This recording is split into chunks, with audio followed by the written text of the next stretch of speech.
ॐ श्रौत्रार्हन्ति चणैर्गुण्यैर्महर्षिभिरहर्दिवं तोष्टुयमानोऽप्यगुणो विभुर्विजयतेतरां पूर्वार्धे कथितास्तुर्यपञ्चमाध्यायवर्तिनः प्रत्यया अथ कथ्यन्ते तृतीयाध्यायगोचराः।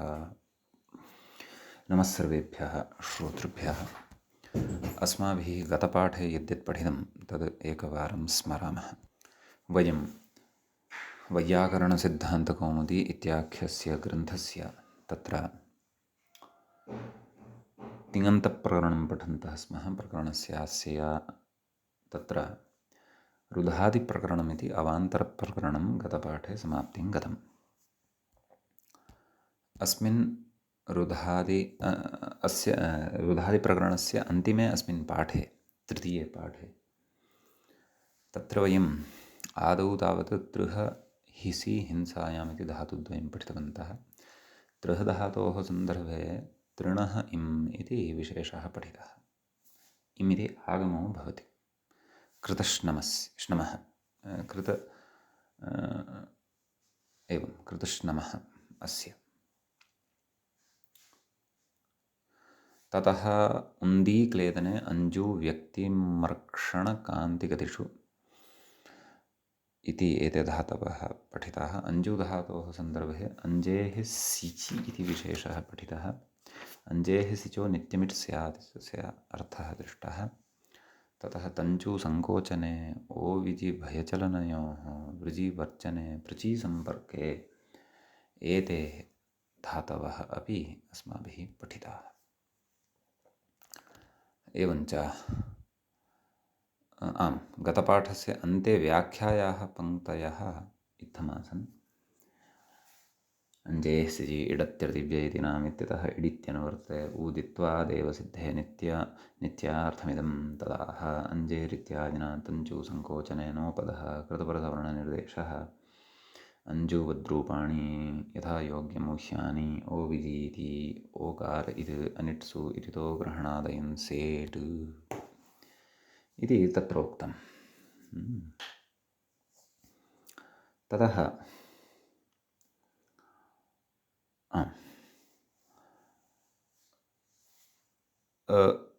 अस्य प्रकरणस्य उपसंहरणं प्रवृत्तम्। इदानीम् अस्माभिः अग्रिमस्य प्रकरणस्य आरम्भः क्रियते। तत्र प्रकरणस्य प्रथमः पाठः अस्माकं क्रमे आरब्धो भवति। तत्र मूले ग्रन्थकारः कथयति अथ तिङन्ते तनादिप्रकरणम् इति। तत्र कथयति आरम्भे, व्याख्याता अपि कथयति अथ विकरणधातवो निरूप्यन्ते। एवं खलु। अत्र विकरणप्रत्ययः यः भवति सः अस्माभिः पूर्वं पठितः वर्तते। तस्य स्मारणमत्र करिष्यते तावदेव। अस्तु, मूले तत्र उच्यते अथ सप्त स्वरितेतः, अर्थात् उभयपदिनः सप्तधातवः इतः अग्रे अस्माभिः पठनीयाः वर्तन्ते इति भावः। कुतः स्वरितं यतः कर्तृभिप्राये क्रियाफले इति च वयं जानीमः। तत्र कथयति मूले तनुविस्तारे इति प्रथमः धातुः आरभ्यते।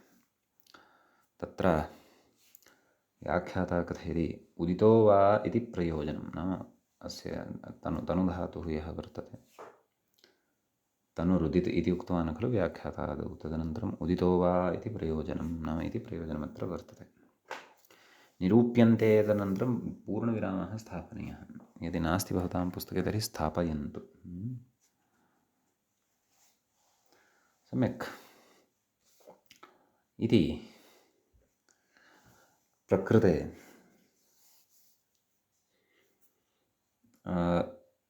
एतावद् उक्त्वा ततः परं पठितं विकरणप्रत्ययं स्मारयति।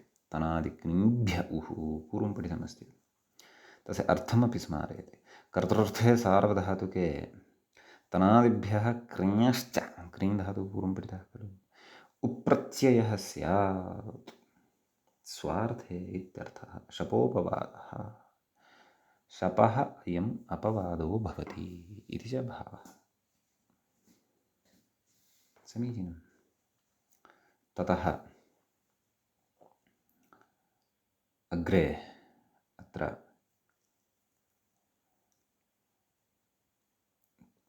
तत्र तनोति इति प्रथमपुरुषस्य एकवचने रूपं प्रदत्तं दृश्यते। मूले व्याख्याता अपि अत्र कथयन्नस्ति। कथयति उप्रत्ययस्य तिपमाश्रित्य गुणः, तसादौ तु ङित्वान्न गुणः, अतः द्विवचने तनुवः इति कथयति व्याख्याता।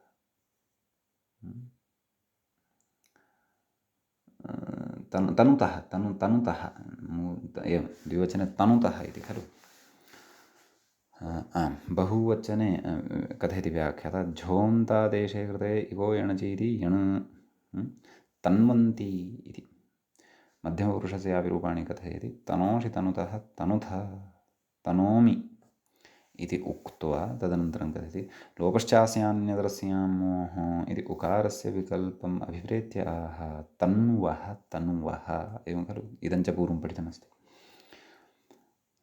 बहुवचने तनुमः तन्मः, लोपश्चास्यान्यतरस्यां मोहो इति भावः। व्याख्याता कथयति तङ्याः तनुते इति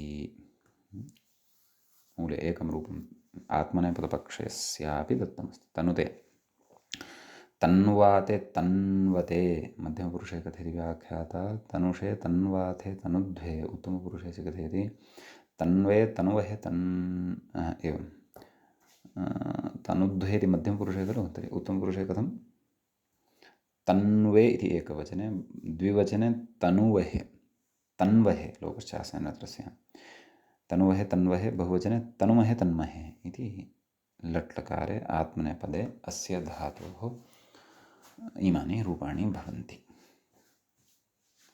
सम्यक्। ततः अग्रे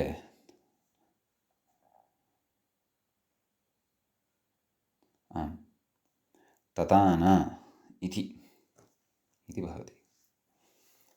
लिटः प्रयोगः अस्ति, मूले दत्तः अस्ति, नाम आत्मनेपदपक्षे। व्याख्याता कथयति ततान तेन तुः इति। तर्हि बहुवचने कथं तेनुः, नाम एत्वाभ्यासलोपोऽत्र स्मर्तव्यो। अत एव खलु मध्यनादेशादेर्लिटि इत्यनेन थलिचसेटि इति च। अतः मध्यमपुरुषे थलिचसेटि इति मनसि कृत्य कथयति व्याख्याता तेनिथ द्विवचने, तेन थुः बहुवचने, तेन उत्तमपुरुषे ततान ततन तेनिव तेनिम। अग्रे व्याख्याता कथयति तेन इति,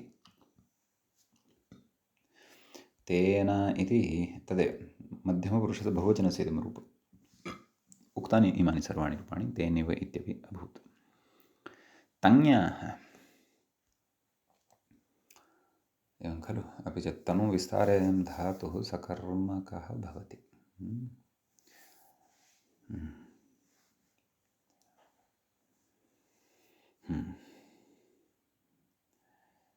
ततः तङ्याः तेने इति मूले अस्ति खलु। तेने कथयति तेनाते तेनिरे, मध्यमपुरुषे अपि कथयति तेनिषे तेनाथे तेनिध्वे तेने तेनिवहे तेनिमहे इति।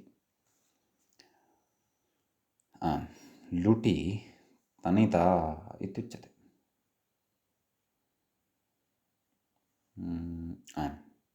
नाम सेट् खलु। तनिता तनितारौ तनितारः, तनितासि तनितास्थः तनितास्थः, तनितास्मि तनितास्वः तनितास्मः। आत्मनेपदपक्षे तनिता तनितारौ तनितारः, तनितासे तनितासाथे तनिताध्वे तनिताहे तनितास्वहे तनितास्महे। लृटि परस्मैपदपक्षे रूपं मूले व्याख्यात्रा प्रदत्तं वर्तते तनिष्यति, तनिष्यति तनिष्यतः तनिष्यन्ति, तनिष्यसि तनिष्यथः तनिष्यथः, तनिष्यामि तनिष्यावः तनिष्यामः। आत्मनेपदपक्षे अपि व्याख्यायां दृश्यते रूपं तनिष्यते, तनिष्यते तनिष्येते तनिष्यन्ते, तनिष्यसे तनिष्येथे तनिष्यध्वे, तनिष्ये तनिष्यावहे तनिष्यामहे। समीचीनं। ततः लोटि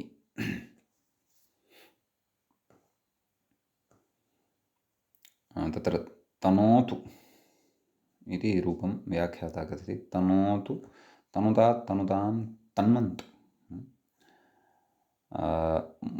मध्यमपुरुषस्य एकवचनस्य रूपं तत्र तनु इति दत्तमस्ति मूले।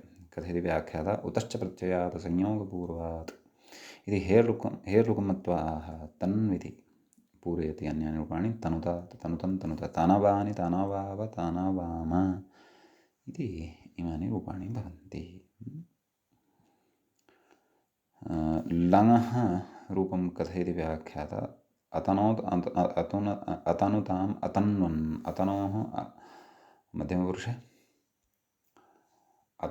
अतनु तम्, एवं खलु। अतनोः अतनुतम्, अतनुता। उत्तमपुरुषस्य एकवचनस्य रूपं व्याख्यात्रा दत्तम्। अतनवं मध्यमपुरुषे रूपद्वयम्। अतन्व, अतनुव, लोपश्चास्यान्नतरस्याम्मोः, एवं खलु। बहुवचने अपि रूपद्वयं भविष्यति। अतन्म, अतनुम, अथवा अतनुम, अतन्म। आम्। ततः आत्मनेपदपक्षे अतनुता, अतन्वाताम्, अतन्वता, अतनुधाः, अतन्वाथाम्, अतनुध्वम्, अतन्वे, अतनुंवहि, अतन्वहि, अतनुमहि, अतन्महि। ततः विधिलिङ्गलकारे परस्मैपदे तनुयात् इति कथयति व्याख्याता परस्मैपदपक्षे। तनुयात्, तनुयातां, तनुयुः, तनुयाः, तनुयात्, तं तनुयात, तनुयां, तनुयाव, तनुयाम। आत्मनेपदपक्षेऽपि कथयति व्याख्याता, तन्वीता, तन्वीता, तन्वीयातां, तन्वीरन्, तन्वीथाः, तन्वीयातां, तन्वीध्वं, तन्वीय, तन्वीवहि, तन्वीमहि। आशीर्लिङ्गि परस्मैपदे आम्। तन्यात्, तन्यास्तां, तन्यासुः, तन्याः, तन्यास्तं, तन्यास्त, तन्यासं, तन्यास्व, तन्यास्म। आत्मनेपदपक्षे तनिशीष्ट, तनिशीयास्तां, तनिशीरन्, तनिशीष्ठाः, तनिशीयास्थां, तनिशीध्वं, तनिशीय, तनिशीवहि, तनिशीमहि। ततः लुङि मूले रूपं दत्तं, परस्मैपदपक्षे रूपद्वयं दत्तमस्ति। अतनीत्, अतानीत् व्याख्याता तत्र कथयति, अतोहरादेः, अतोहरादेर्लघु इति उक्तं, पठितं खलु। अतोहरादेर्लघु इति वृद्धिविकल्पं मत्वा अतनीत्, अतानीत्। अतनिष्टम्, अतनिष्ठाम्, अतनिषुः, अतनेः, अतनिष्टम्, अतनिष्ट, अतनिषम्, अतनिष्व, अतनिष्म। वृद्धिपक्षे अतानिष्टाम्, अतानिष्टाम्, अतानिष्टम्, अतानीत्, अतानिष्टम्, अतानिष्ट, अतानीः, अतानिष्टम्, अतानिष्ट, अतानीः, अतानिष्टम्, अतानिष्ट, अतानिषम्, अतानिष्व, अतानिष्म इत्यादि इति कथयति। तत्र लुङः इमानि रूपाणि सम्पन्नानि खलु। तत्र व्याख्याता लृङः अपि परस्मैपदे लृङः अपि रूपं कथयन्नस्ति। ततः लुङः आत्मनेपदपक्षे पश्चात् चर्चां करिष्यति। अस्तु, व्याख्यातुः क्रमं पश्यामः। परस्मैपदे वदामः। लृङि अतनिष्यत्, अतनिष्यताम्, अतनिष्यम्, अतनिष्यः, अतनिष्यतम्, अतनिष्यत, अतनिष्यम्, अतनिष्याव, अतनिष्याम। अधुना कथयति, लुङः तङि प्रथमैकवचने, मध्यमपुरुषैकवचने च विशेषमाः। क्व प्रथमैकवचने तङि सः विशेषः कः, तदर्थम् अग्रिमं सूत्रम् अस्माभिः पठनीयम्। तनादिभ्यस्तथा सोः इत्यस्ति, एवं किल। तनादिभ्यः पञ्चम्यन्तं भवति, तथा सोः इति सप्तम्यन्तं भवति। तनादिभ्यः, तान आदिः, येषां ते तनादयः, तेभ्यः तनादिभ्यः। तश्च थाश्च, तश्च थाश्च, तथा असौ, तयोः, तथा असौ, तथा सोः इति अत्र विग्रहः इत्थं ज्ञेयः। इतरेतरयोः द्वन्द्वः भवति अस्मिन् पदे। सम्यक्। व्याख्याता कथयति गातिस्थाग्भावभ्यः परस्मैपदेषु इत्यतः सिच इति नक्षत्रियार्षणितयोनिलुगणयोः इत्यतः लुगिति विभाषाग्रहाधेक्षाच्छासः इत्यतः विभाषा इति चानुवर्तते तदाह तनादेः इत्यादिना सूत्रार्थः द्रष्टव्यः। मूले तनादेः सिचः वा लुक् स्यात् तथा सोः इति एवं खलु व्याख्याता अग्रे इङ्गितं करोति एकवचन तशब्दो गृह्यते। मूले था सा साहचर्यात् एकवचनतशब्दो गृह्यते। तत्र उक्तं मूले तेनेह न यूयम् अतनिष्टा अतानिष्टा इति। अत्रापि त इति भवति खलु, परन्तु सः न एकवचनमेव अत्र गृह्यते, बहुवचनं न गृह्यते इति भावः। यदि न तु तदेव व्याख्यातापि प्रतिपादयन्नस्ति न तु लुङादेशपरस्मैपदमध्यमपुरुषबहुवचनतादेशः अपि इत्यर्थः। यूयमिति लुङि मध्यमपुरुषबहुवचने सिजिवृद्धिविकल्पे सति अतनिष्टा अतानिष्टा इत्यत्र सिजोनायन् लुगिति विकल्पः इत्यर्थः। तदेवं प्रत्युदाहरणमुक्त्वा सूत्रस्य उदाहरणं वक्ष्यन् प्रक्रियां दर्शयति। अनुदात्तोपदेशेत्यनुनासिकलोपः तङीति। मूले उक्तं अनुदात्तोपदेशमनुत्यादिनां लोपः इति सूत्रं पूर्वं पठितं खलु। इति अनुनासिकलोपः एवं किल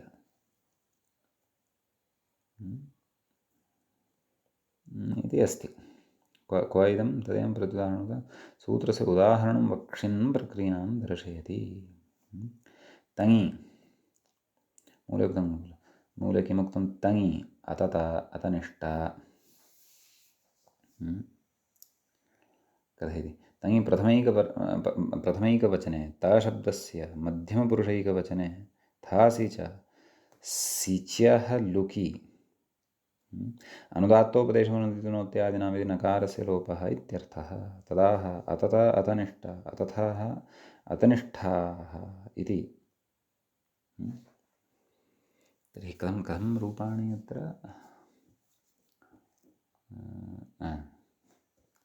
लुङि तद् अतता परस्मैपदे तु अस्माभिः रूपाणि उक्तानि। आत्मनेपदे प्रथमपुरुषस्य एकवचने अतता अतनिष्ठा, द्विवचने अतनिषातां, बहुवचने अतनिषत, मध्यमपुरुषस्य एकवचने अतथाः अतनिष्ठाः इति। एवं खलु तनादपि सिचः वा लुक् स्यात्। एवं खलु तर्हि सिचः लुक् पक्षे अतथाः, लुगभावपक्षे अतनिष्ठाः इति भावः। मूले उक्तं खलु अतता अतनिष्ठा अतथाः अतनिष्ठाः कथयति अतनिषाथाम् इत्यादि सूत्रं। तर्हि द्विवचने अतनिषाथां, बहुवचने अतनिढ्ढम्, उत्तमपुरुषे अतनिषि अतनिष्वहि अतनिष्महि। अत्र तद् प्रथमपुरुषस्य एकवचने मध्यमपुरुषस्य च एकवचने एव विशेषः अवधेयः, अन्यत्र तु न तथा विशेषः। इदानीं लृङ्लकारस्य परस्मैपदरूपाणि तु उक्तानि, आत्मनेपदपक्षे अपि रूपाणि वक्तव्यानि खलु। इति चेत् अतनिष्यत, अतनिष्येताम्, अतनिष्यन्त, अतनिष्यथाः, अतनिष्येथाम्, अतनिष्यध्वम्, अतनिष्ये, अतनिष्यावहि, अतनिष्यामहि इति इमानि रूपाणि तत्र भवन्ति। सम्यक्। अग्रे अग्रिमं धातुं पठामः। प्रथमः धातुः अस्माभिः एतावता सम्पादितः नाम पठितः। अग्रिमः धातुः द्रष्टव्यः। तत्र उच्यते षणुदाने दानार्थकः अयं भवति धातुः षोपदेशोऽयं तनुवद्रूपाणि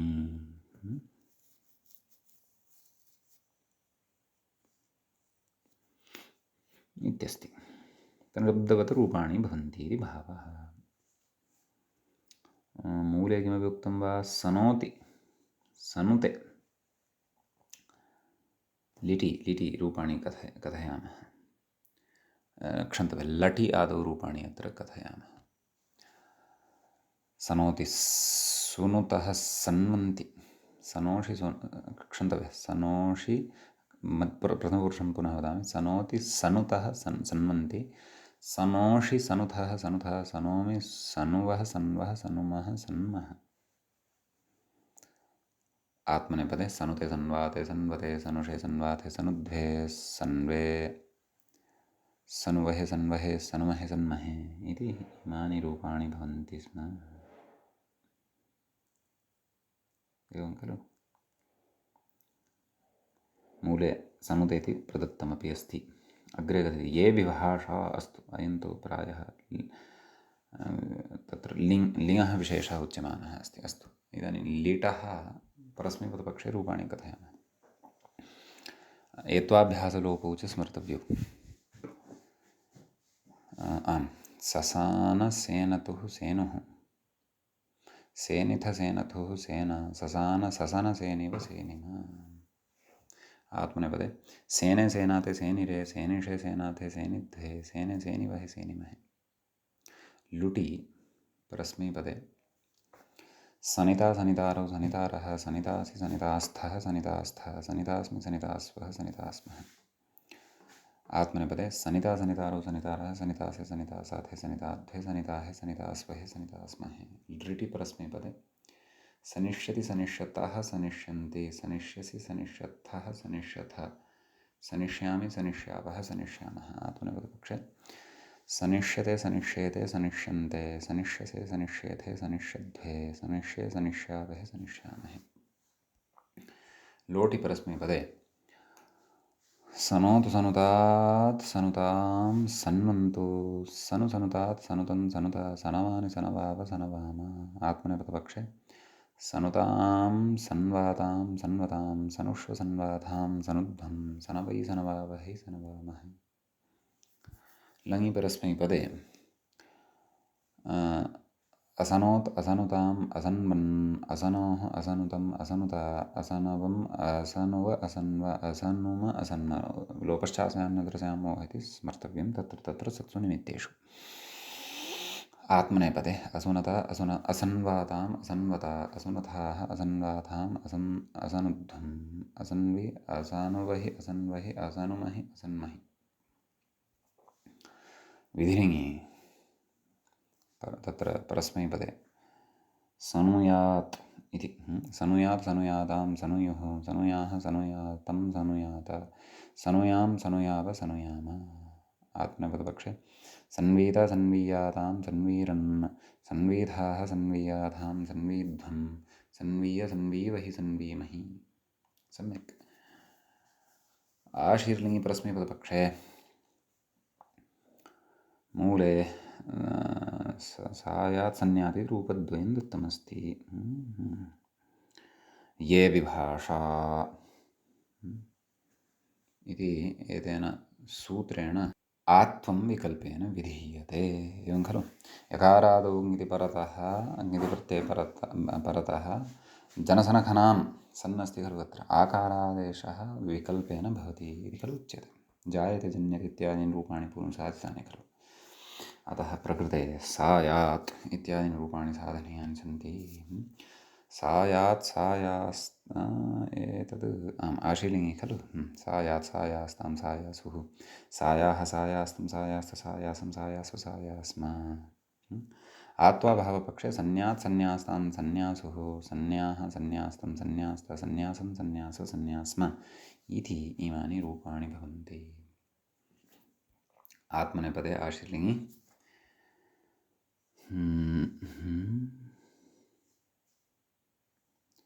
एवं तत्र कथं रूपाणि सनिशिष्ट सनिशीयास्तां सनिशीरन् सनिशिष्ठाः सनिशीयास्तां सनिशीयास्थां सनिशीध्वं सनिशीय सनिशीवहि सनिशीमहि। समीचीनं। लुङि आम् तत्र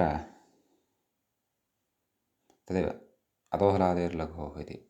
अतः असानीत् असानीत् असनीत् असानिष्टाम् असनिष्टाम् असानिषुः असनिषुः असानीः असनीः असानिष्टम् असनिष्टम् असानिष्ट असनिष्ट असानिषम् असनिषम् असानिष्व असनिष्व असानिष्म असनिष्म इति इमानि रूपाणि भवन्ति। आत्मनेपदे असात् असात न असात् इत्यपि दत्तमस्ति खलु, परन्तु सत्यं सत्यं मूले तत्र जनसनखनगमां सञ्चरोऽग्निति इति आत्वम् असात् असनिष्टा। अत्र द्विविधं रूपं भविष्यति। व्याख्याता वदति सिचो लुक्पक्षे रूपम् असनिष्ट इति इट् झलादिपरकत्वाभावात् आत्मन्नेति भावः इति कथयति। एवं खलु। अतः वृद्धेः पक्षे वृद्ध्यभावपक्षे असात् असनिष्टा इति प्रथमपुरुषस्य एकवचने, असानिषाताम् असनिषता इति प्रथमपुरुषः, द्विवचने असाधाः असनिष्ठाः असानिषाताम् असनिष्ढुम् असनिषि असनिष्वहि असनिष्महि इति सम्यक्। वृद्धेः अभावपक्षे तु नैव आत्मनेपदे इमानि एव रूपाणि खलु, असात् असनिष्ठ इति। सम्यक् सम्यक् साधितानि उक्तानि च। इदानीम् अग्रे मूले द्वित्राणि रूपाणि दत्तानि सन्ति, असाधाः असनिष्ठाः। व्याख्याता किं कथयति? जलादिपरकत्वाभावात् आत्मन्नेति भावः, क्व असनिष्ठ इति भावः। अस्तु, तावानेव विशेषः।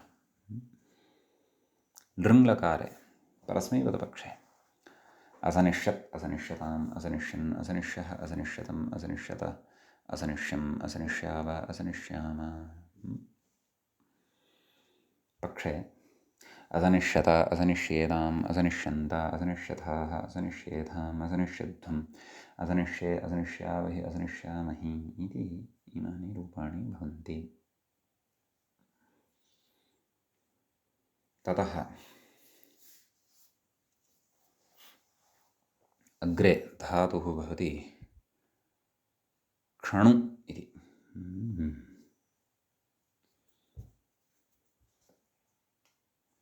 क्षणुहिंसायाम् अस्यापि रूपाणि वक्तव्यानि।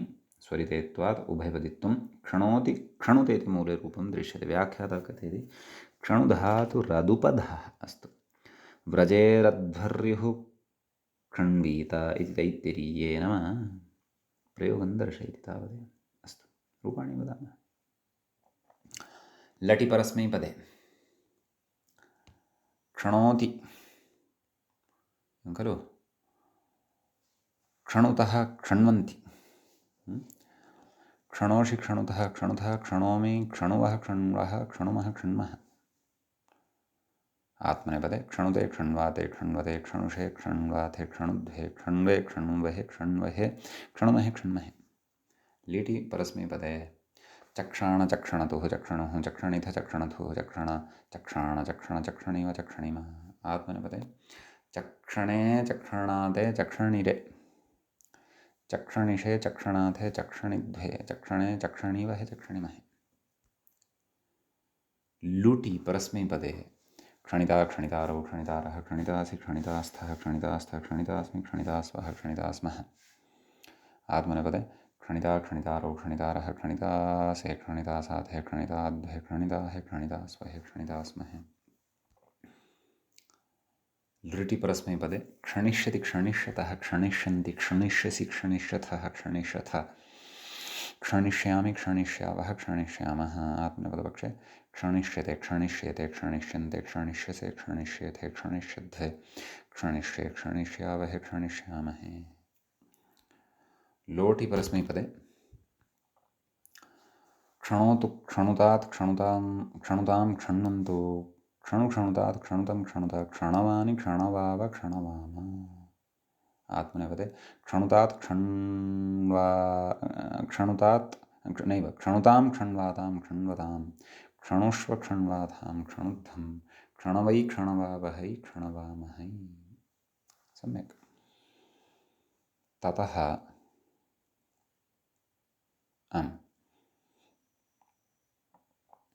लङि परस्मैपदे अक्षणोत् अक्षणुताम् अक्षण्वन् अक्षणोः अक्षणुतम् अक्षणुता अक्षणुवम् अक्षणुव अक्षण्व अक्षणुम अक्षण्म लोपश्चास्यानन्तरस्यामोः। आत्मनेपदपक्षे अक्षणुता अक्षण्वाताम् अक्षण्वत अक्षणुधाः अक्षण्वाताम् अक्षणुध्वम् अक्षण्वि अक्षणुवहि अक्षण्वहि अक्षणुमहि अक्षण्महि इति इमानि रूपाणि। विधिलिङ्गि परस्मैपदपक्षे क्षणुयात् क्षणुयातां क्षणुयुः क्षणुयाः क्षणुयातां क्षणुयात क्षणुयां क्षणुयाव क्षणुयाम। आत्मनेपदपक्षे क्षण्वीत क्षण्वीयातां क्षण्वीरन् क्षण्वीथाः क्षण्वीयाथां क्षण्वीध्वं क्षण्वीय क्षण्वीवहि क्षण्वीमहि। आशीर्लिङ्गि परस्मैपदपक्षे क्षण्यात् क्षण्यास्तां क्षण्यासुः क्षण्याः क्षण्यास्तं क्षण्यास्त क्षण्यासं क्षण्यास्व क्षण्यास्म। आत्मनेपदपक्षे क्षणिशिष्ट क्षणिशीयास्तां क्षणिशीरन् क्षणिशिष्ठाः क्षणिशीयास्थां क्षणिशीध्वं क्षणिशीय क्षणिशीवहि क्षणिशीमहि। सम्यक्। लृङि परस्मैपदे अक्षणीत् तत्र क्षन्तव्यः लिङ्गिन लुङि तत्र व्याख्या मूले किमपि उच्यमानमस्ति हम्यन्तक्षणशोध इत्यादि सूत्रं पठितं खलु। तेन सूत्रेण प्रकृते हम्यन्तश्वसक्षण व्याघ्रणीष्वेदिताम् इत्येवं रीत्या सूत्रं पठितं खलु। इति न वृद्धिः अतः अक्षणीत् इत्येव एवं खलु। अक्षणीत् अक्षणिष्ठाम् अक्षणिषुः अक्षणीः अक्षणिष्ठम् अक्षणिष्ठ अक्षणिषम् अक्षणिष्व अक्षणिष्म इति तत्र आत्मनेपदपक्षे परस्मैपदपक्षे आत्मनेपदपक्षे अक्षता अक्षणिष्ठ इति रूपद्वयं दत्तमस्ति खलु। अक्षता अक्षणिष्ठ अग्रे अक्षणिषाताम् अक्षणिषत अक्षता अक्षणिष्ठाः अक्षणिषाताम् अक्षणिध्वम् अक्षणिषि अक्षणिष्वहि अक्षणिष्महि।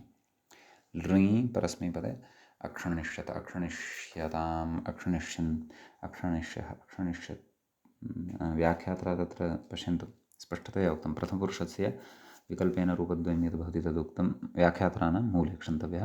अक्षता अक्षणिष्ठ अक्षतः अक्षणिष्ठः अस्तु लुङि अस्तु। लृङि परस्मैपदे पुनः वदामि अक्षणिष्यत् अक्षणिष्यताम् अक्षणिष्यन् अक्षणिष्यः अक्षणिष्यतम् अक्षणिष्यत अक्षणिष्यम् अक्षणिष्याव अक्षणिष्याम। लृङि अक्षणिष्यता अक्षणिष्येताम् अक्षणिष्यन्त अक्षणिष्यथाः अक्षणिष्येथाम् अक्षणिष्यध्वम् अक्षणिष्ये अक्षणिष्यावहि अक्षणिष्यामहि इति इमानि रूपाणि तत्र भवन्ति। ततः अग्रे अत्र रूपं नैव धातुः अयं सम्पन्नः अग्रिमः धातुः अत्र अस्माभिः वर्तते ग्राह्यः। सः धातुः भवति क्षिणु चा नाम हिंसार्थे अयमपि भवति इति भावः कथिति व्याख्याता इदुपदः क्षिणु चेति इदुपदः अयमपि हिंसायामित्यर्थः खलु। व्रजेरद्धर्युः क्षिण्वीत अत्रापि उदाहरति पूर्वं व्रजेरध्वर्युः क्षण्वीत क्षिण्वीत इत्यपि कथिति इति शाखान्तरं शावरभाष्ये उदाहृतं। शावरभाष्यस्यापि क्षेत्रम् अस्माकं व्याख्यातुः भवति यतोहि अयं मीमांसाग्रन्थान् अपि रचितवान् अस्ति व्याख्याग्रन्थान्। अस्तु अग्रे ननु क्षिणोतीत्यत्र उप्रत्ययमाश्रित्य इकारस्य लघूपदगुणः कस्मान्न इत्यत आह उप्रत्ययनिमित्त इति मूले उक्तं खलु। उप्रत्ययनिमित्तः लघूपदगुणः इति कथयति एवं खलु। कः पूर्वपक्षः पुनः पठनीयः। क्षिणोति इत्यत्र उकार प्रत्ययमाश्रित्य इकारस्य लघुपदगुणः कस्मान्न इति कथयति उप्रत्ययनिमित्तः इति मूले उक्तं खलु। उप्रत्ययनिमित्तः लघुपदगुणः संज्ञापूर्वको विधिरनित्यः इति न भवति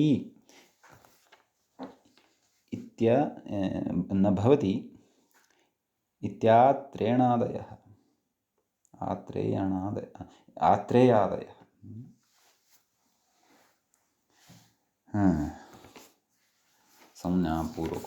संज्ञापूर्वकः विधिरनित्यः अस्मिन् विषये किमपि नोक्तवान् एषः अस्तु, अत्र व्याख्याम् अहं व्याख्यां करोमि। अत्र क्षिण उ इत्यवस्थायाम् उप्रत्ययमाश्रित्य गुणः प्राप्तः। केन गुणः विधेयः? पुगन्तलघूपधस्य च इत्यनेन। पुगन्तलघूपधस्य च इत्यस्य कृते अत्र काचित् संज्ञा अपेक्षिता भवति। का संज्ञा अपेक्षिता भवति? उपधा संज्ञा अपेक्षिता भवति। अतः तत्र आत्रेयादयः आचार्याः कथयन्ति संज्ञापूर्वकः विधिरनित्यः इति। नाम संज्ञानिमित्तकः यः विधिः भवति सः अनित्यः भवति। अत्र पुगन्तलघुपदगुणः इति यः विधिः सः उपधासंज्ञां निमित्तीकृत्य प्रवर्तते। उपधापेक्षिता। अतः संज्ञापूर्वकः विधिरनित्यः। संज्ञापूर्वकः विधिः अस्ति अत्र कः? पुगन्तलघुपदस्य च इति। सः अनित्यः भवति। क्वचित् प्रवर्तते, क्वचित् न प्रवर्तते, लक्ष्यानुरोधेन प्रवर्तते, लक्ष्यानुरोधेन च न प्रवर्तते इति आत्रेयादयः कथयन्ति।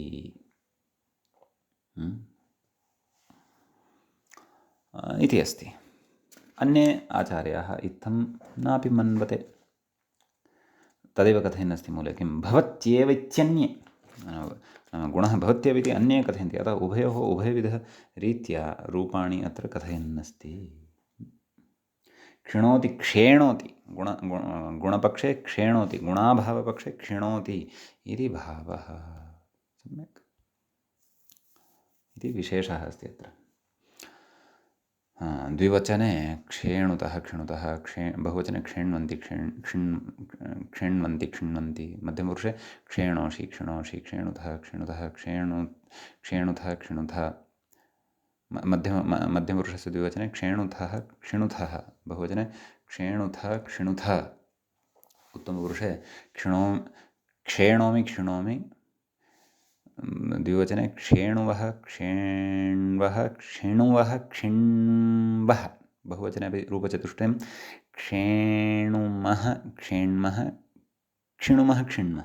सम्यक् इति तत्र लटि रूपाणि। लुटः रूपं मूले दृश्यते। परन्तु हरिः ओम्, सत्यं लटः एतावता रूपाणि अस्माभिः उक्तानि परस्मैपदे आत्मनेपदे च। इदानीं लिटः रूपाणि वक्तव्यानि सन्ति। तत्र परस्मैपदपक्षे चिक्षेण चिक्षिणतुः चिक्षिणुः, चिक्षेणिथ चिक्षिणथुः चिक्षिण, चिक्षेण चिक्षिणीव चिक्षिणीम। आत्मनेपदपक्षे चिक्षिणे चिक्षिणाते चिक्षिणिरे चिक्षिणिषे, चिक्षिणाथे चिक्षिणिध्वे, चिक्षिणे चिक्षिणीवहे चिक्षिणीमहे। लुटि परस्मैपदे प्रथमपुरुषे क्षेणिता क्षेणितारौ क्षेणितारः, मध्यमपुरुषस्य एकवचनस्य रूपं व्याख्याता कथयति क्षेणितासि, क्षेणितासि क्षेणितास्वः क्षेणितास्मः, उत्तमपुरुषे क्षेणितास्मि क्षेणितास्वः क्षेणितास्मः।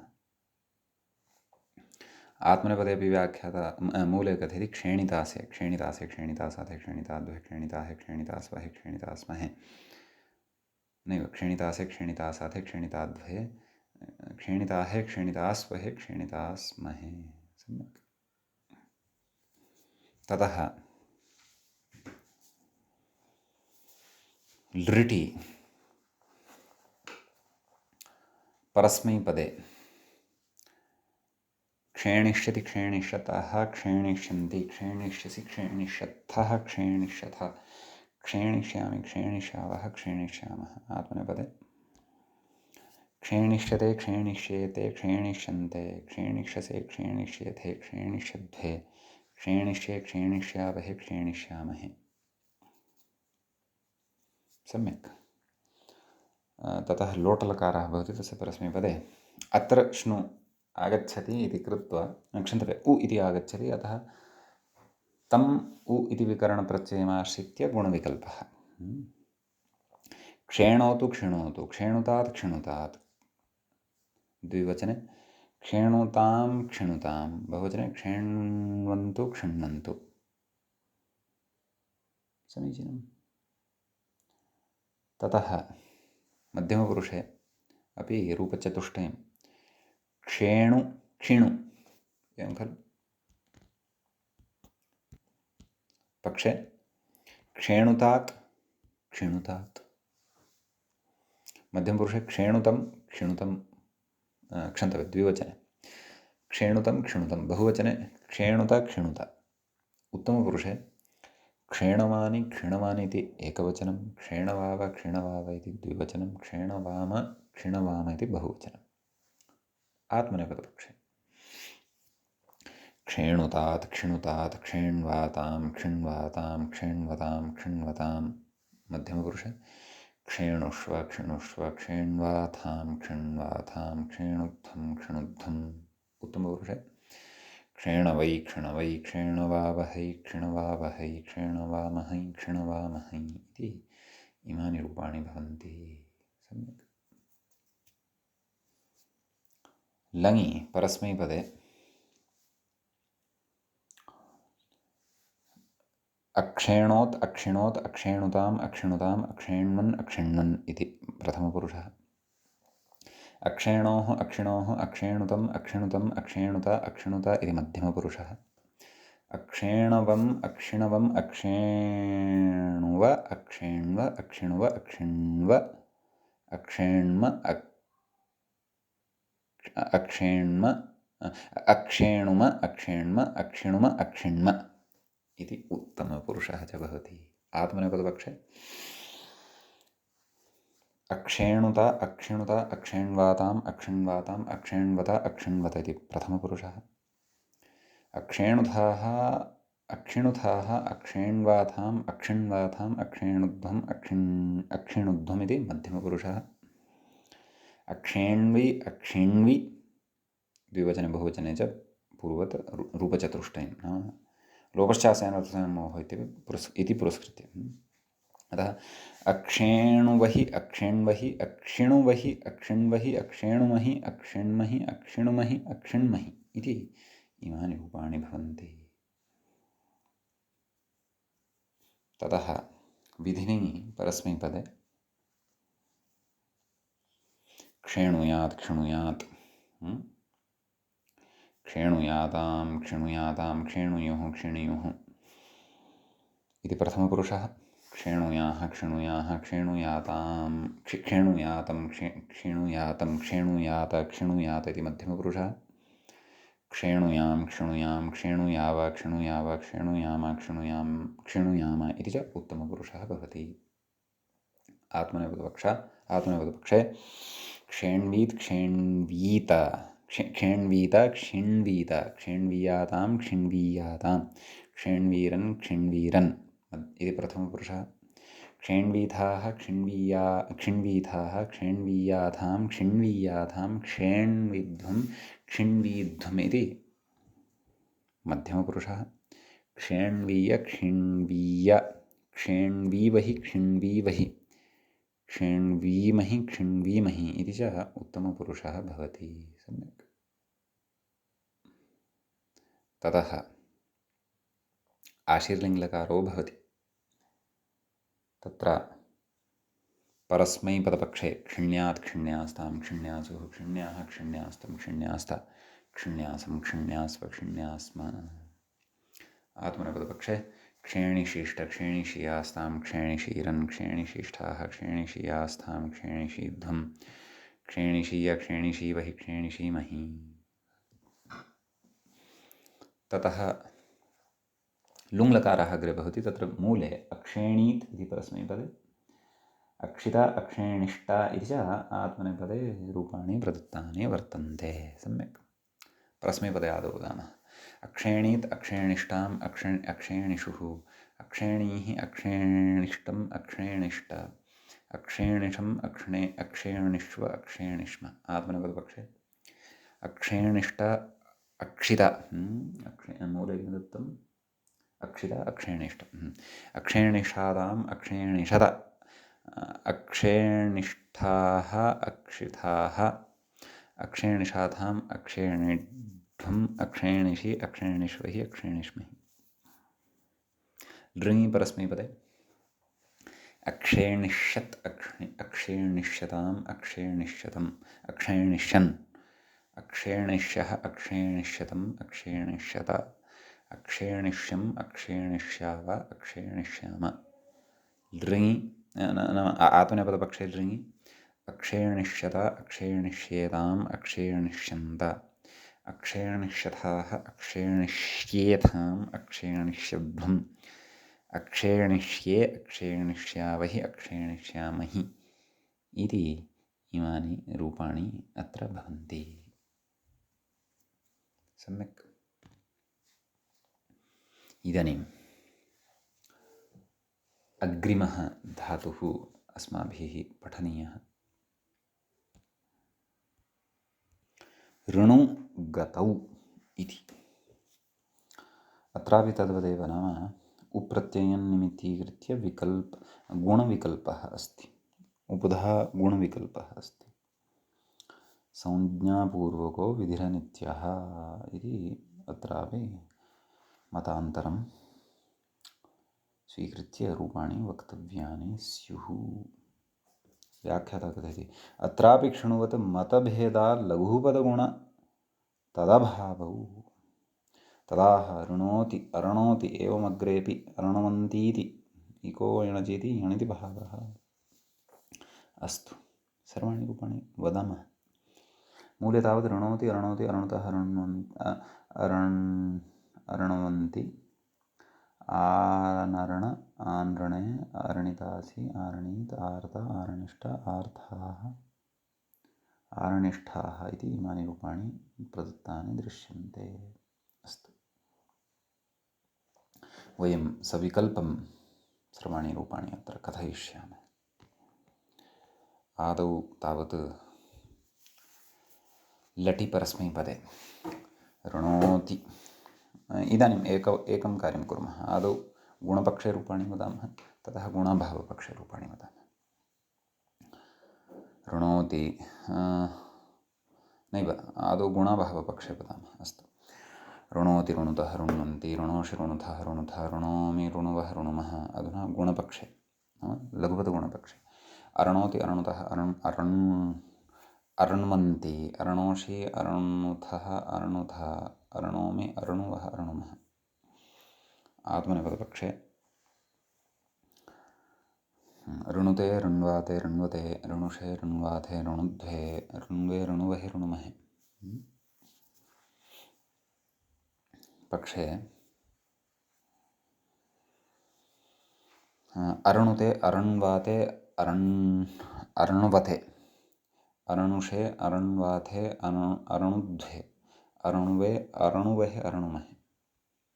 लिटि परस्मैपदे आनरण आनृणतुः मूले दत्तमस्ति खलु एकं रूपं लिटः।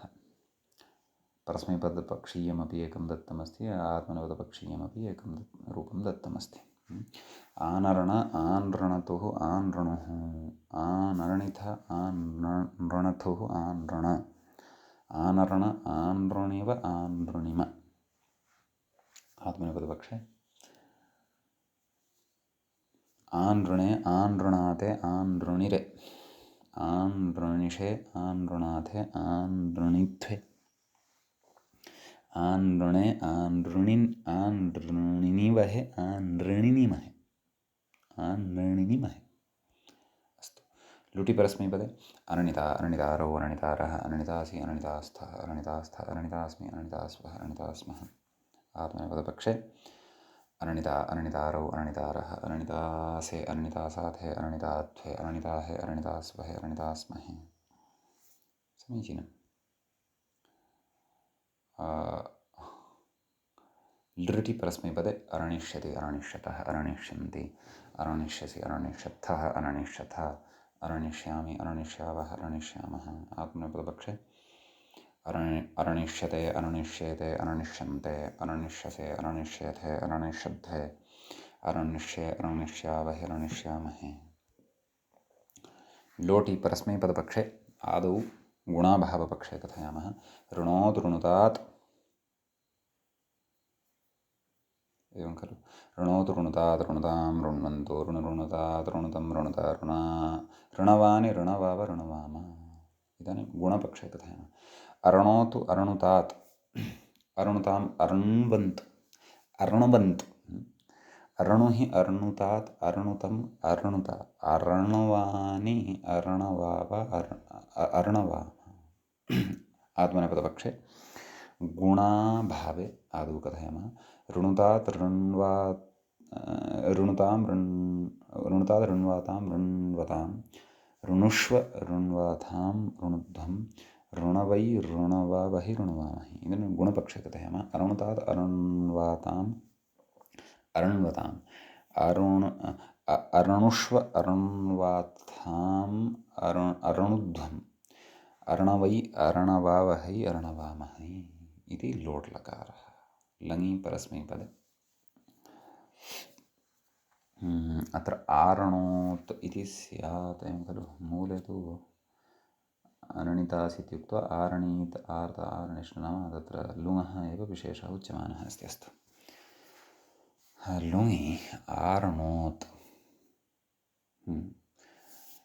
तत्र उभयतः अपि एकविधमेव रूपं भविष्यति। लङि लङि एवं खलु। रूपे भेदः नास्ति अत्र। वृद्ध्यादिकं भविष्यति एव आडागमं कृत्वा एवं खलु।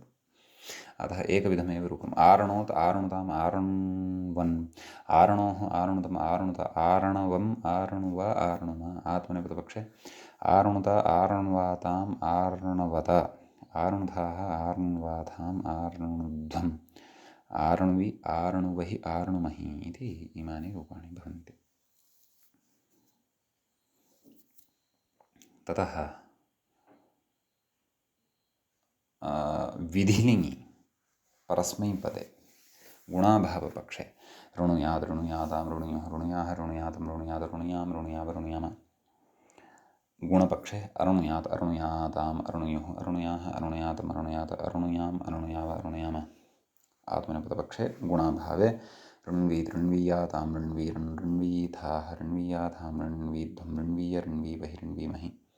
गुणपक्षे अरण्वीत् अरण्वीयाताम् अरण्वीरन् अरण्वीथाः अरण्वीयाथाम् अरण्वीध्वम् अरण्वीय अरण्वीवहि रणवीमहि। आशीर्लिङ्गि परस्मैपदे ऋण्यात् ऋण्यास्तां ऋण्यासुः ऋण्याः ऋण्यास्तं ऋण्यास्तऋण्यासं ऋण्यास्वऋण्यास्म। आत्मनेपदे अरणिशीष्ट अरणिशीयास्ताम् अरणिशीरन् अरणिशीष्ठाः अरणिशीयास्थाम् अरणिशीध्वम् अरणिशीय अरणिशीवहि रणिशीमहि। परस्मैपदपक्षे आरणीत् आरणिष्टाम् आरणिषुः आरणीः आरणिष्टम् आरणिष्ट आरणिषम् आरणिष्व आरणिष्म। लुङि मूले आरणीत् इति एकं रूपम् उक्तमस्ति खलु। आरणीत् आर्त नाम इदं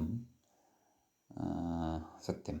आरणीत् इति परस्मैपदपक्षे आरणीत् आरणिष्टाम् आरणिषुः आरणीः आरणिष्टम् आरणिष्ट आरणिषम् आरणिष्व आरणिष्म। आत्मनेपदपक्षे उक्तम् अस्ति मूले आर्त आरणिष्ठ इति रूपद्वयं प्रथमपुरुषस्य एकवचने एवं खलु। मध्यमपुरुषस्य एकवचनेपि रूपद्वयम् आर्थाः आरणिष्ठाः वदामः रूपाणि। आर्त आरणिष्ट आरणिषाताम् आरणिषता आर्थाः आरणिष्ठाः आरणिषाथाम् आरणिध्वम् आरणिषि आरणिष्वहि आरणिष्महि। कः नियमः अत्र? तनादिभ्यस्तथा सोः इति न विस्मर्तव्यं। तनादिः सिचोः वारुक् स्यात् तथा सोः इति भावः। अस्तु, इदानीं लृङि परस्मैपदे आरणिष्यत् आरणिष्यताम् आरणिष्यन् आरणिष्यः आरणिष्यतम् आरणिष्यत आरणिष्यम् आरणिष्याव आरणिष्याम। सम्यक्। आत्मनेपदपक्षे आरणिष्यत आरणिष्येताम् आरणिष्यन्त आरणिष्यथाः आरणिष्येथाम् आरणिष्यध्वम् आरणिष्ये आरणिष्यावहि आरणिष्यामहि इति इमानि रूपाणि अत्र भवन्ति। समीचीनम्। ततः अग्रे पश्यामः।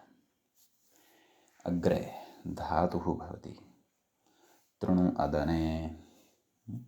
व्याख्या अत्र लक्ष्यं न क्रियते। तत्र मूले तृणोति तरणोति तृणुते तरणुते इति लटः एव गुणविकल्पं पुरस्कृत्य रूपाणि उक्तानि सन्ति। अस्तु, वयं सर्वाणि रूपाणि कथयामः। आदौ लटि परस्मैपदे गुणाभावपक्षे तृणोति तृणुतः तृण्वन्ति तृणोषि तृणुतः तृणुतः तृणोमि तृणुवः तृणुमः। गुणपक्षे तरणोति तरणुतः तृण्वन्ति तर्णवन्ति तरणोषि तरणुतः तरणुतः तरणोमि तरणुवः तरणुमः। सम्यक्। आत्मनेपदपक्षे तृणुते नाम गुणाभावपक्षे तृणुते तृण्वाते तृण्वते तृणुषे तृण्वाते तृणुध्वे तृण्वे तृण्वहे तृण्महे। गुणपक्षे तरणुते तर्ण्वाते तर्ण्वते तरणुषे तर्ण्वाते तर्णुध्वे। एवं खलु। तर्ण्वे तर्णुवहे तर्णुमहे। सम्यक्। ततः लिटि परस्मैपदे ततर्ण तत्रणतुः तत्रणुः तत्रणिथ तत्रणथुः तत्रण तत्तर्ण तत्रणीव तत्रणिम। आत्मनेपदे तत्रणे तत्रणाते तत्रणिरे तत्रणिषे तत्रणाथे तत्रणिध्वे तत्त्रणे तत्त्रिणिवहे तत्त्रिणिमहे। लुटि परस्मैपदे तरणिता तरणितारौ तरणितारः तरणितासि तरणितासि तरणितास्थः तरणितास्थ तरणितास्मि तरणितास्वः तरणितास्मः। आत्मनेपदपक्षे तरणिता तरणितारौ तरणितारः तरणितासे तरणितासाथे तरणिताध्वे तरणिताहे तरणितास्वहे तरणितास्महे। लृटि परस्मैपदे तरणिष्यति तरणिष्यतः तरणिष्यन्ति तरणिष्यसि तरणिष्यथः तरणिष्यथः तरणिष्यामि तरणिष्यावः तरणिष्यामः।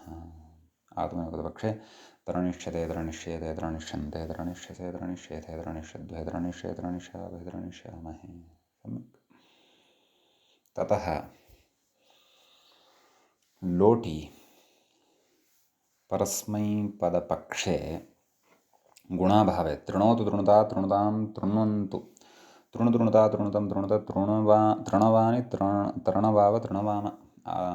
गुणपक्षे गुणाभावपक्षे नैव गुणपक्षे तरणोतु तरणुता तरणुतां तृण्वन्तु तरणु तरणुतात् तरणुतं तरणुत तरणवानि तरणवाव तरणवाम।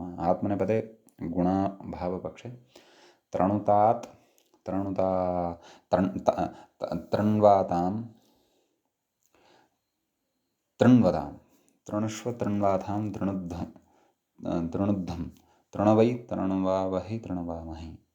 गुणपक्षे तरणुतात् तरणुतां तृण्वातां तृण्वतां तरणुष्व तृण्वातां तृणुद्धं तरणवै तरणवावहि तरणवामहि। लङि परस्मैपदे गुणाभावपक्षे अतृणोत् अतृणुताम् अतृण्वन् अतृणोः अतृणुतम् अतृणुत अतृणवम् अतृणुव अतृणुम। गुणपक्षे अतृणोत् अतृणुताम् अतृण्वन् अतृणोः अतृणुतम् अतृणुत अतर्णवम् अतर्णुव अतर्णुम। सम्यक्। आत्मनेपदपक्षे गुणाभावे अतृणुत अतृण्वाताम् अतृणवत अतृणुधाः अतृण्वाताम् अतृणुद्धम् अतृणुधा अतृण्वि अतृण्वहि अतृणुवहि अतृणुमहि। गुणपक्षे अतर्णुत अतर्ण्वाताम् अतर्ण्वत अतर्णुधाः अतर्ण्वाताम् अतर्णुद्धम् अतर्णुवि अतर्णुवहि अतर्णुमहि। विधिलिङ्गि गुणाभावपक्षे तृणुयात् तृणुयातां तृणुयुः तृणुयाः तृणुयातं तृणुयात तृणुयां तृणुयाव तृणुयाम। गुणपक्षे तरणुयात् तरणुयातां तरणुयुः तरणुयाः तरणुयातं तरणुयात तरणुयां तरणुयाव तरणुयाम।